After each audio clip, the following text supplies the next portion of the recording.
Hello, and welcome back to the Holistic Witch's Cottage. My name is Melissa, and I am the Holistic Witch, and I'm very happy to be back to talk to you about how everything's connected and magical stuff today. So today is November 23rd. It is Sunday morning. It is very, very chilly, and we had some snow during the night. I'm wearing black leggings and warm autumn flannels. I love cozy autumn things. The coffee cup isn't very exciting today. It's just regular dark roast with a little skim milk, tiny bit of sweetener, and nothing extra special. So the holidays are coming. We do celebrate Thanksgiving as a gratitude holiday here at the cottage. We try to keep the politics out of it. It's one of the few holidays that my husband generally has had off. Not always. During all the years we've been together, there have been some Thanksgivings he hasn't been home. He actually, if the schedule stays the way it's looking right now, he will be working Thursday night, but he enjoys cooking, I enjoy cooking, so we like doing the big turkey dinner with all the trimmings. That's just like a mainstay that we've always done in our relationship here at the cottage, and one I hope to continue throughout the years. So he helped me do some deep cleaning in the living room yesterday so we could move some furniture around to set up for the tree. I don't know if I'll put my holiday tree, my Christmas tree up today or later this week, but that will probably be coming very soon. Just depends on how ambitious I am today. So I changed the white pet-friendly covers off of the couch and love seat and put my red boho ones back on. I think we'll be decorating mostly in whites and reds this year. I changed up the family altar in the living room, and it's red and white right now. So I think that'll be the theme for the holidays this year. Yesterday, in between doing chores and rearranging rooms, we did go for a little walk outside. We walked on our rails to trail, and I just want to put out there that magic can be found everywhere. I always read all these posts about it's expensive and you need to follow all these rules, and we went for a walk yesterday, leaning to my green witchy side. I am a forager, and I was sort of amazed. Like, the season has been weird this year. My lilac bushes are in their 6th blooming. Now, those blooms haven't really gone anywhere. They've bloomed, and then we've had frost, and they've died off, and they've started over. But we're in the 6th blooming on those lilacs. We were walking on the trail yesterday, and I saw plants along the trail that technically probably should not be there right now in late December. Just, again, we live in the mountains of central Pennsylvania. Winters can be harsh and the seasons can be weird, but we saw things yesterday that probably shouldn't be there, including some beautiful light blue and purple phlox, which was weird, and some beautiful little yellow blossoms that I couldn't identify. I didn't know what they were. So that was neat to go out and see some nature magic yesterday. So I have been promising cooking and baking and Thanksgiving meal recipe magic on social media and previous podcasts, so I am going to start that today. This morning on the Holistic Witch's Cottage Facebook page, I've been sharing a lot of recipes, not even my own original recipes. recipes from, I think it's little DIY, but they're easy and they're easy to follow. And I've been putting some magical tips along with those. So I'll be talking a little bit about that kind of stuff today. We'll start with pumpkin magic. Pumpkin is a mainstay for many people during the Thanksgiving holiday. Pumpkin corresponds to many things: prosperity, abundance, protection, and fertility, sometimes purification. You can use pumpkin in money spells, abundance spells, love spells, protection spells, and fertility spells as well. So if you need to bring a little magic into your life, but you don't have time for magical workings, you just need to learn how to combine your magical workings into what you already do in your normal daily life. So, one of the most basic pumpkin pie recipes that I could find was called Simple Pumpkin Pie Recipe.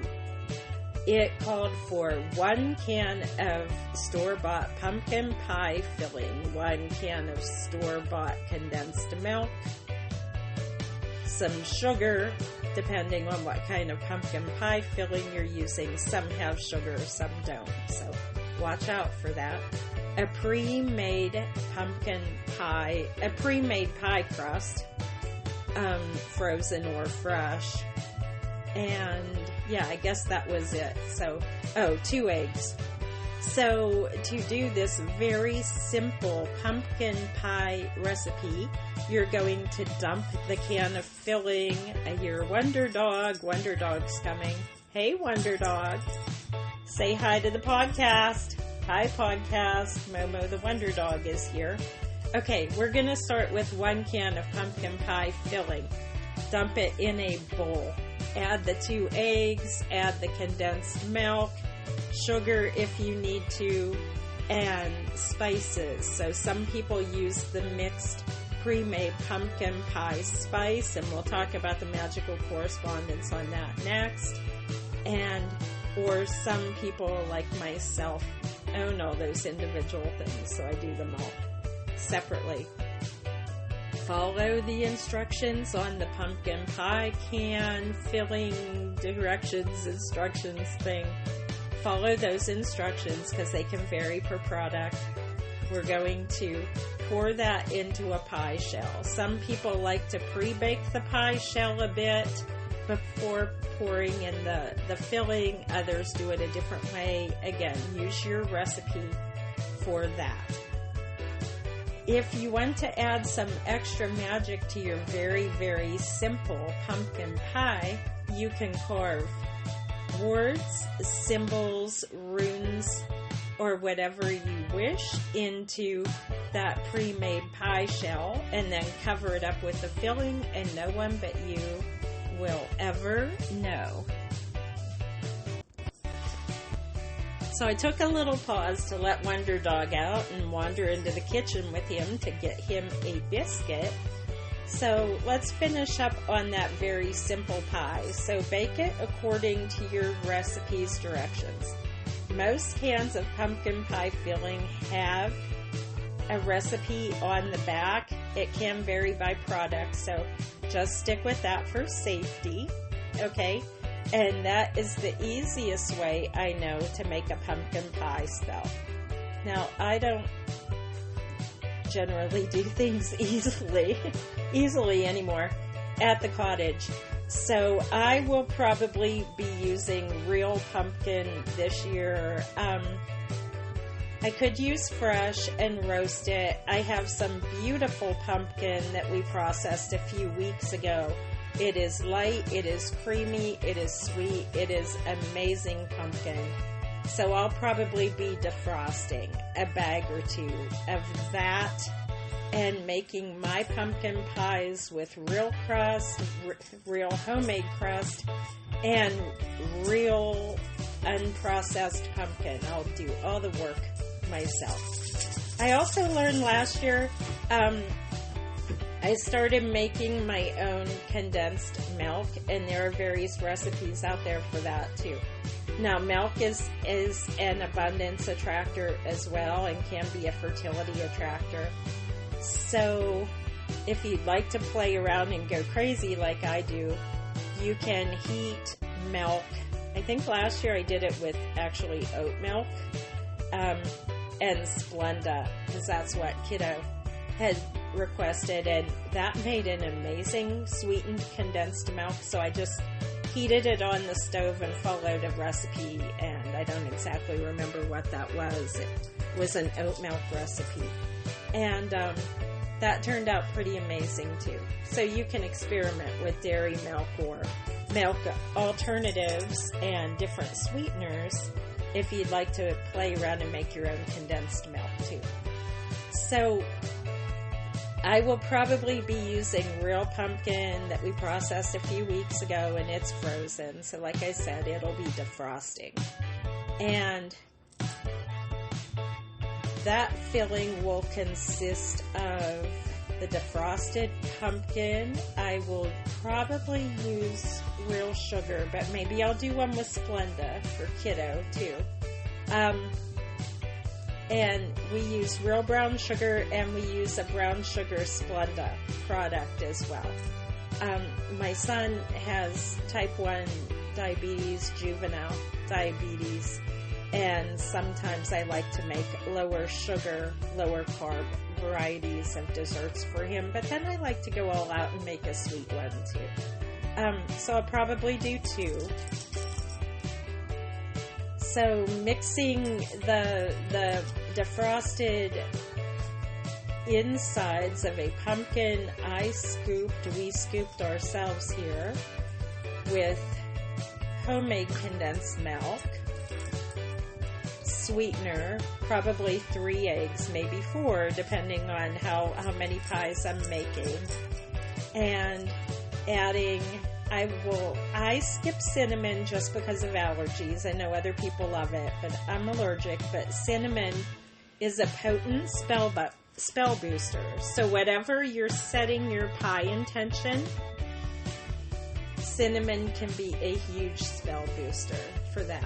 I will probably use nutmeg, ginger, cardamom, and cloves, all used for prosperity and protection and passion. Ginger's a passion promoter.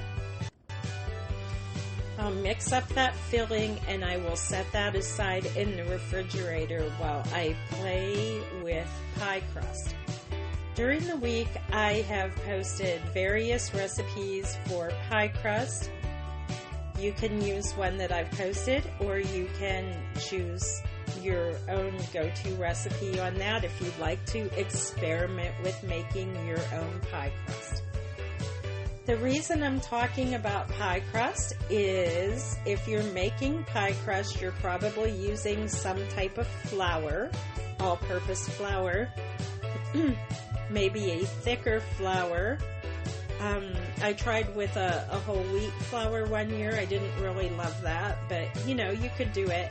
Some people like almond flour due to allergies. I avoid that. But there are many types. One year I used coconut flour. You can do a crustless pie and add flour to it to thicken it.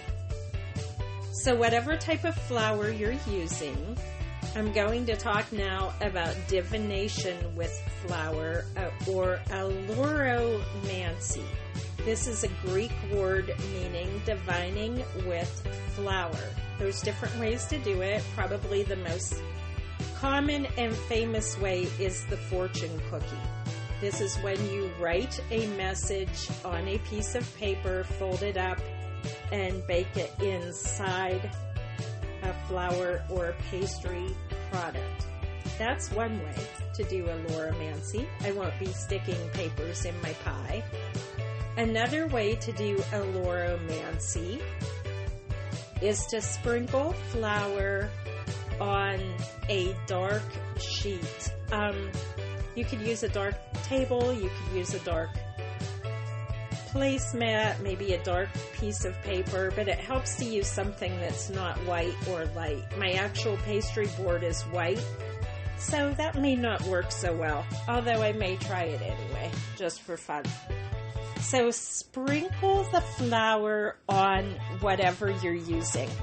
Now I want to compare this a little bit to tea reading. If you've never done tea leaf reading, this won't make sense, but there are a lot of resources for tea leaf reading, or tasseography, tasseomancy, and you can look those up, and they have little charts that show you what shapes or objects to look for.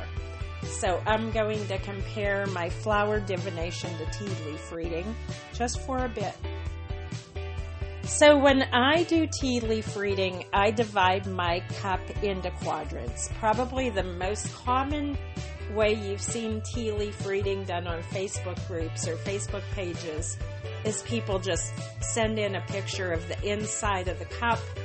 You don't really know how the cup is positioned. You're just seeing the inside of the cup, and there's some stuff inside it. And then people comment on what they think they see. Oh, I see a teddy bear. Oh, I see an acorn. Oh, I see this. I see that. Okay, that's one way to do it. Not necessarily the most professional way to do it, but it is a way to do it. When you're doing tea leaf reading, it helps to position the cup in a certain direction so the handle is pointing in a certain direction. That way you can divide your cup into quadrants for past, present, future, and time settings. And I need to wander for a moment because Momo wants to You are needy this morning, little one. You are needy. Okay. Back to the couch with Momo. Okay. When I tea leaf read, I read based on where objects are located within the cup. When I read with flour, I do the same. Okay? So if I'm using a dark burgundy tea towel, because I have dark burgundy linen tea towels here, I would divide that tea towel or that placemat into 3 quadrants, sort of like a tarot spread. The first third for the past, the middle for the present, and the right side for the future.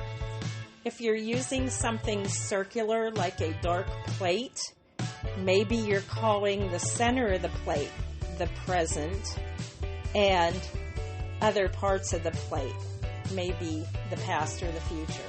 It depends how you want to set it up. When you're doing divination, be very clear about your guidelines, like whoever you're reaching out when you cast your protection circle, whatever you want to be protected from. And whoever you're reaching out to, your higher self, your true self, your future self, your divine, your spirit guides, your ancestors, whoever you're reaching out to. I think it's a good thing to set clear parameters of what you're doing. I'm divining with flour on this placemat. This section is for the past. This section is for the present, and this section is for the future. And then I close my eyes and I just doodle and draw with my fingers in the pile of flour. Now, if you use a lot, it's going to get messy, so, use your judgment. Now, I find that playing in dough and playing in flour is a huge stress reliever, so I might want to spend some time with that and mess around with that for a while. And then when I'm done, I'm going to open my eyes and look at the placemat or my surface that I'm divining on. Reach out to who I'm contacting, my ancestors, my divine, whoever that may be, and ask for discernment in reading of what I see in front of me. So I was going to actually do a real reading during this podcast, but I was like, it's going to be messy and I'll get flour on my headset. So I'm pretending. I'm not actually doing one. Okay? So I open my eyes and I see a variety of shapes and doodles drawn in flour. I'm probably going to start with the past and look for any shapes that call to me. Maybe I see a shape that looks like an apple that might symbolize wisdom. Maybe I see something that reminds me of a candle that would signify light or brightness. A road opener just whatever. Sometimes people think they see babies. Almost everything looks like a baby. Almost everything looks like a puppy if you want a baby or a puppy. Again, if you want a awesome resource for this, I couldn't find any for aleuromancy, but go ahead and look up tasseography, Tasseography, or tasseomancy, and you can get actual charts to print out that say what each symbol represents in tea leaf reading. You can use the same ones with flour, okay? So then I would move over to the present and look for shapes and see if anything resonates, and then I'd move to the future. Knowing me, if I wasn't happy with the reading, I'd probably take my hand and swipe it all out and do it again. Or not. Okay. And then after any divination reading, I thank whoever I was reaching out to and say goodbye, and then properly close that circle. So that could be a fun little activity to play with while you are doing some Thanksgiving baking. If you involve children in your magical practice, letting kids play with a little paper plate, that's another thing that would work really well.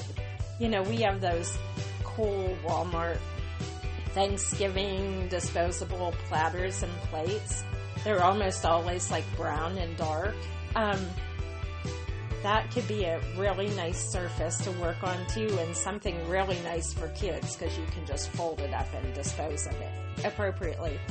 So there's a little tutorial on aleuromancy. Like all magical things, make it your own. I give you some guides and tips, and then it's up to you to figure out if it's something you want to put into your magical practice, and then figure out how you want to do that. So let's assume I played with my flour, and then I got into the real baking, and I put in the appropriate cups of flour. I use butter Crisco to make pie crust. Years ago, Christopher had a dairy allergy. We couldn't have any dairy products in our home. He had a life-threatening dairy allergy. He outgrew that and unfortunately became diabetic, so now we had to learn new food tricks. But I still prefer to use butter-flavored Crisco for my pie crust over regular butter, probably just because I've been doing it for years and it's comfortable for me. So mixing the flour, the butter, I could use my food processor to mix it all up. I usually do it old school. I like to get my hands dirty and follow the recipes. Some call for salt and other flavorings, some don't. Mix it into those nice ball, spread that flour out again. Maybe you want to do a little more divination in that flour before you roll out your pie crust, and then follow your recipe instructions. I have my pre-made beautiful pie filling in the fridge. Gonna pour that in and follow the directions for whatever pumpkin pie recipe I'm using and bake up some beautiful pies. Sometimes I do put foil around the outside edges of the crust. Some people like to cut designs in the crust. That can be another cool place to put runes if you're into that. Again, if you want to write words or symbols in the crust before you pour the pie filling in, that's cool. I'm just talking about pumpkin pie today, but I think I posted at least 16 different pie recipes, from apple to cherry to lemon meringue. I'll probably make butterscotch because that's a favorite here. You can do this with anything. You can do aleuromancy with any kind of pie or any kind of baking, and you can carve symbols or sigils into any pie crust, no matter what you're doing. If you're working with a graham cracker crust, though, it may be harder to get your symbols to not crumble up your pie crust. So that's just something to be aware of. It's possible. It's just tricky. Okay? So that's a little pie magic for you today. What else can I talk about? The big one I wanted to talk about today was the aleuromancy. The topic came up online today about using pumpkin as a fertility spell, as a pregnancy spell. If you want to use pumpkin pie as a fertility spell, you can write your intentions on that pie crust. You could pick a preferred due date and write that on the pie crust, trace it in with a toothpick or, whatever, a fork, whatever tool you're using. And hide that with your pie filling, and nobody but you knows, okay? When you stir your pie filling, stir it clockwise with your intention that you want to set. If you're setting a fertility intention or a pregnancy intention, stir that in, write it on the crust, and then dump it in, and you have a tasty little fertility pie spell. I also talked a little bit about protection spells and sweetening spells. You can also do this with pumpkin or pumpkin pie or pumpkin cookies or pumpkin whatever, okay? Because pumpkin, it also corresponds to protection and sweetening, so you can choose. Let's be positive and let's talk about sweetening instead of outright protection. So let's say you have someone in your life that it may be helpful to do a sweetening spell with. One of the most common is to write a name, put it in a jar, and pour some honey on that. Okay, well, you can do that, or you can make a spell that you can eat. So I would write the person's name or stir it into my batter, carefully set my intention of exactly what I want. I want whoever, insert name here, to be kinder and more helpful to me at workplace and in the community. Stir in that intention. Bake your yummy product, your cake, your pie, your cookies, or whatever you choose. Eat one, remember the intention, and maybe send one along to that person too. That might be helpful too. That way you both get the sweetening. You can do the same with protection. If you need to set a protection spell, set a protection intention. Pumpkin will help correspond it for you. If you put in spices like cloves, that's extra protection as well. Salt is extra protection. It all works. The kitchen can be an amazing place to do magic, and it's one of the mainstays of my practice.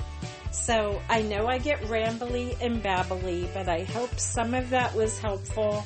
If you need to read specific recipes, they are on the Facebook page.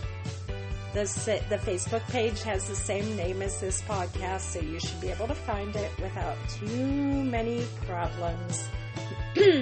Last thing I want to talk about pumpkins is the seeds. So if you're using real pumpkins like I am, like I generally do, you have to scoop out the seeds. Now, roasted pumpkin seeds with salt and a little spice are a yummy, nutritious, high-protein treat. But you can also use dried pumpkin seeds for divination, for yes and no, similar to like using a pendulum. So what you're going to do is take a piece of paper, draw a circle on it, draw a large circle on it, and then draw a smaller circle inside. In this case, I'm going to write yes in the small circle and no in the larger circle. I'm going to put some pumpkin seeds in my hand, hold it high above the sheet of paper, close my eyes, drop the seeds and see where they fall. Whichever circle has more seeds in it is the winner. You could do it with just one seed. If this pumpkin seed lands in yes, it's a yes. I find if you do it that way, though, it's easier to cheat. So that's one way to do divination with dried pumpkin seeds. I read that some people carve runes, OM or Futhark runes, carve or draw them on with a Sharpie marker.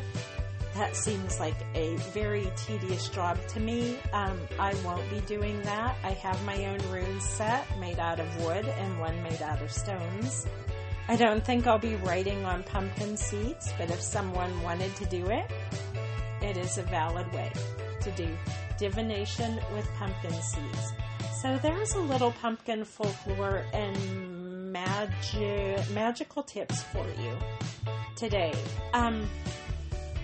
I'll try to come back on Wednesday and do more about Thanksgiving meal preparation and magical Thanksgiving or magical Friendsgiving, whatever you want to call it, magical gratitude day. If you have any questions, you can always reach out to me on social media or email at theholisticwitch@gmail.com. And I'm happy to share my baking tips, my divination tips, or just talk about the weather. I went a little long today. I like to stay under 30 minutes. I hope you're well wherever you are. If you're staying home for the holidays, that's awesome. If you're traveling, please be safe. Be safe wherever you go. And I'll be back with some more holiday meal tips and maybe some decorating tips next time. Thanks for joining me. I hope you had some fun, and I hope I didn't babble too much. I am a rambler. Blessings on your journey. Everything's connected. Bye-bye.